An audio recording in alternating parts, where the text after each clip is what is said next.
Hello children, I welcome you all to our special English hour. Here we learn lots of new things, and while learning these things, we also have fun. Are you ready for some fun? Let's get started.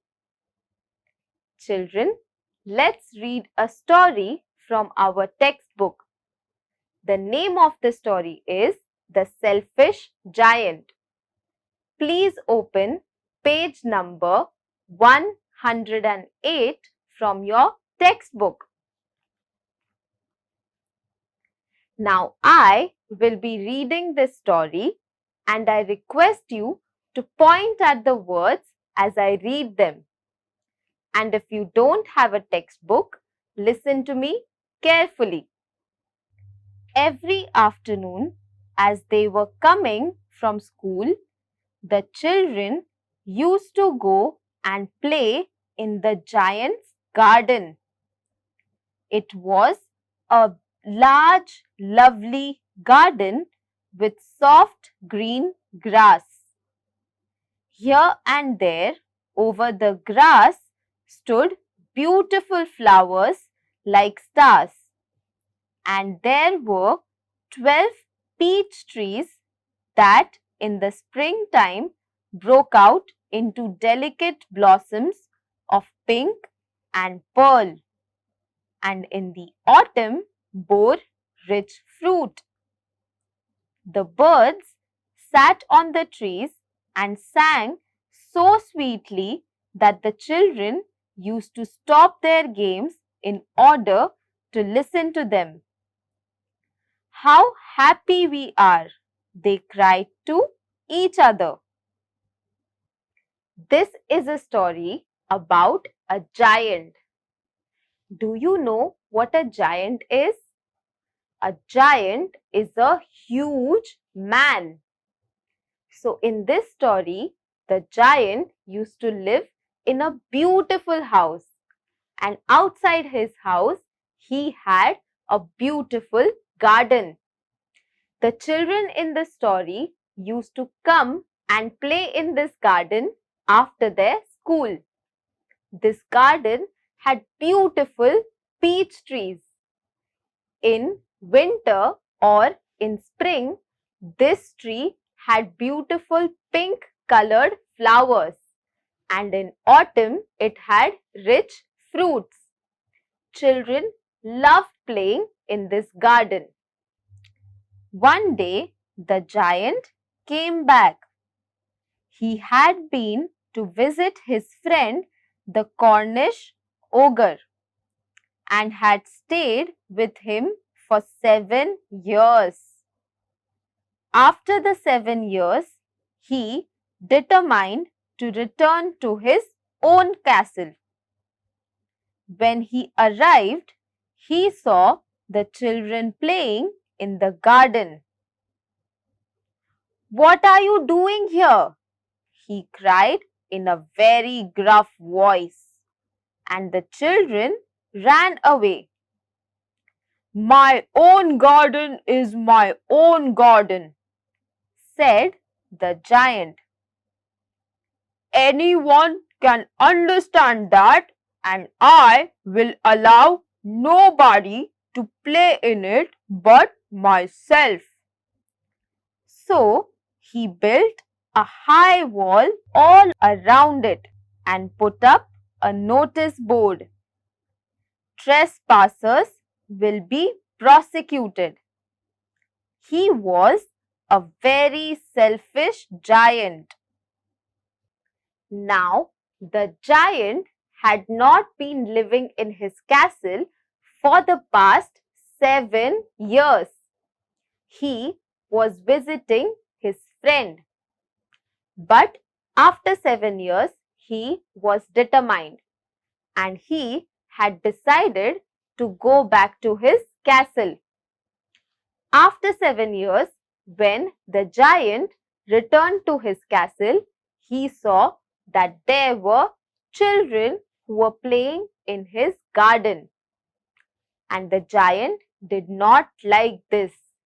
The moment he saw the kids, he started shouting at them. And he said that this is my garden and only I am allowed to play in this place. And so he asked the children to leave. The children thought that the giant was very selfish. Can you tell me what does selfish mean? Selfish means someone who only thinks about themselves. And further, he also put a notice board outside his castle. And this notice board said, trespassers will be prosecuted. What does trespassers mean? Trespassers means someone who crosses your property. For example, if I don't know you and if you enter my property, you will be a trespasser. The poor children had now nowhere to play. They tried to play on the road, but the road was very dusty and full of hard stones, and they did not like it. They used to wander round the high walls when their lessons were over and talk about the beautiful garden inside. How happy we were there, they said to each other. Then the spring came, and all over the country there were little blossoms and little birds. Only in the garden of the selfish giant it was still winter. The birds did not care to sing in it as there were no children, and the trees forgot to blossom. Once a beautiful flower put its head out from the grass, but when it saw the notice board, it was so sorry for the children that it slipped back into the ground again and went off to sleep. The children were very sad that they could not play into the giant's garden. They also tried playing in different places. They tried playing on the road too, but that did not make them happy. After school, they used to stand outside the castle and think about how beautiful the garden is and how much fun they had when they played in the garden. The only people who were pleased were the snow and the frost. Spring has forgotten this garden, they cried. So we will live here all the year round. The snow covered up the grass with her great white cloak, and the frost painted all the trees silver. Then they invited the north wind to stay with them, and he came. He was wrapped in furs, and he rode all day about the garden and blew the chimney pots down. This is a delightful spot, he said. We must ask the hail to visit.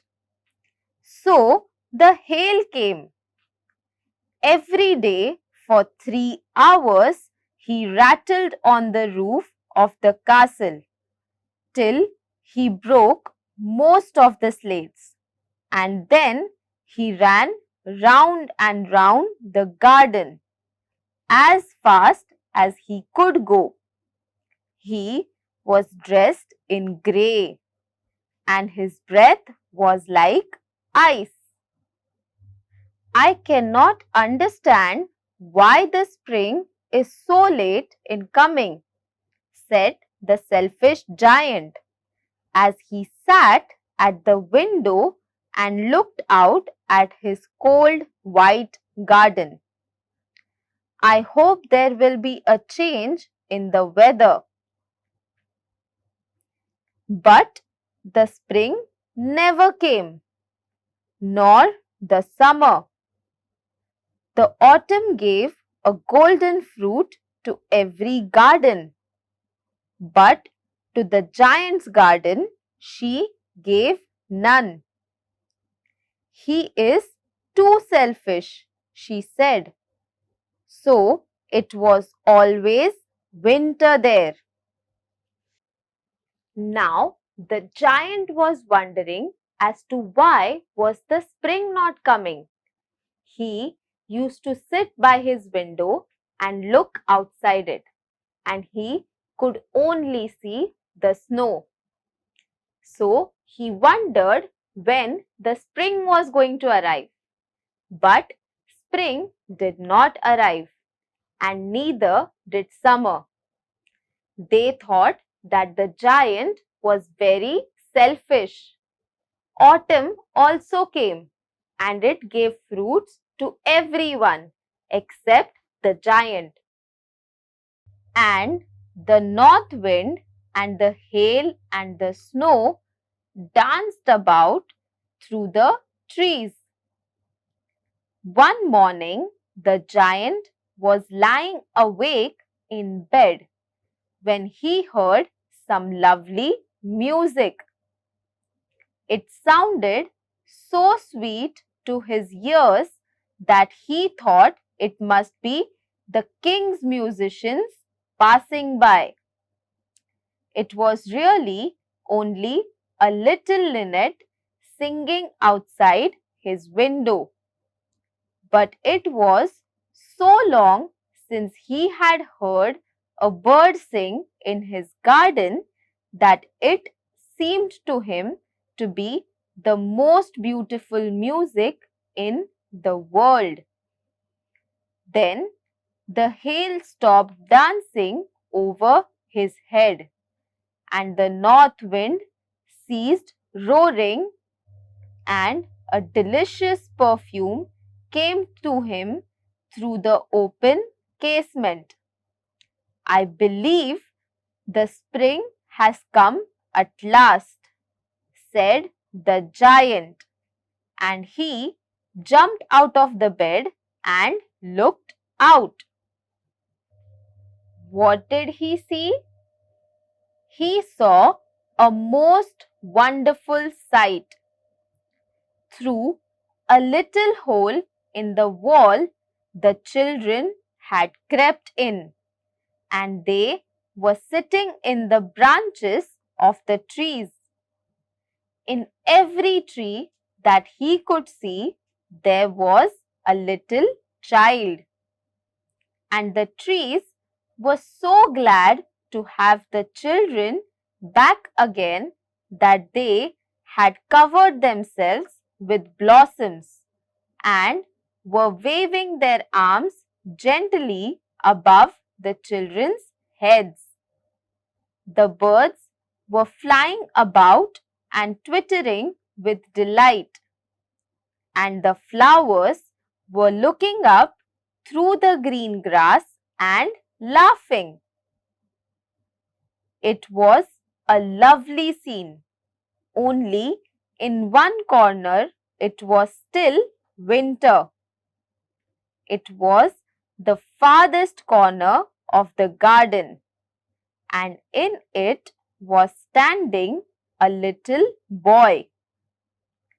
He was so small that he could not reach up to the branches of the tree, and he was wandering all around it, crying bitterly.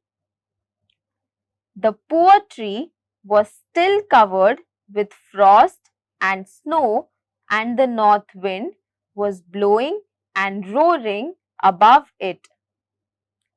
"Climb up, little boy," said the tree, and it bent its branches as low as it could. But the boy was too tiny. The giant saw that there was a small hole in the huge wall, and through this small hole children had crept in, and all these children were sitting on the tree. Each tree had at least one child sitting on it. The flowers had also appeared on this tree, and the branches were waving as if they were welcoming the children. The flowers had also emerged, and they were happily looking at the kids. The birds had also appeared in the garden, and they were twittering happily all around the garden. But there was one spot in the garden that was still covered in snow.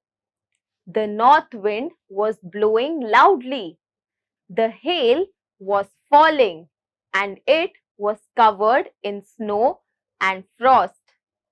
There was a little boy who was standing next to a tree. He was so tiny that he could not climb up the tree, and the giant's heart melted as he looked out.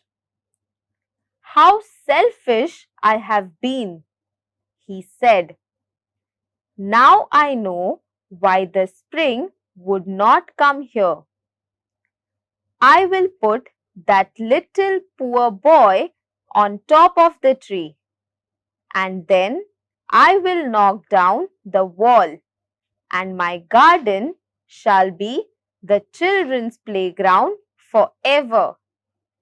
He was really very sorry for what he had done. When the giant saw the little boy who was not able to climb the tree, he felt very sorry. Now he realized that he was being very selfish, and that is the reason why the spring had not entered in his castle. So he crept downwards and opened the front door quite softly and went out into the garden. But when the children saw him, they were so frightened that they all ran away, and the garden became winter again. Only the little boy did not run, for his eyes were full of tears that he did not see the giant coming. And the giant stole up behind him and took him gently in his hand and put him up into the tree. And the tree broke at once into blossom, and the birds came and sang on it. And the little boy stretched out his two arms and flung them round the giant's neck and kissed him. And the other children, when they saw that the giant was not wicked any longer, came running back, and with them came the spring. "It is your garden now, little children," said the giant. And he took a great axe and knocked down the wall. And when the people were going to market at 12 o'clock, they found the giant playing with the children in the most beautiful garden they had ever seen. The giant opened the door of his castle and started going towards his garden.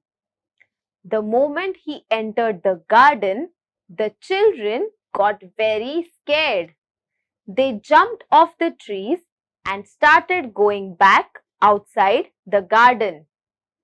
Everyone started running away, and the moment they started running away, the spring had disappeared. The snow, the frost, and the north winds were back.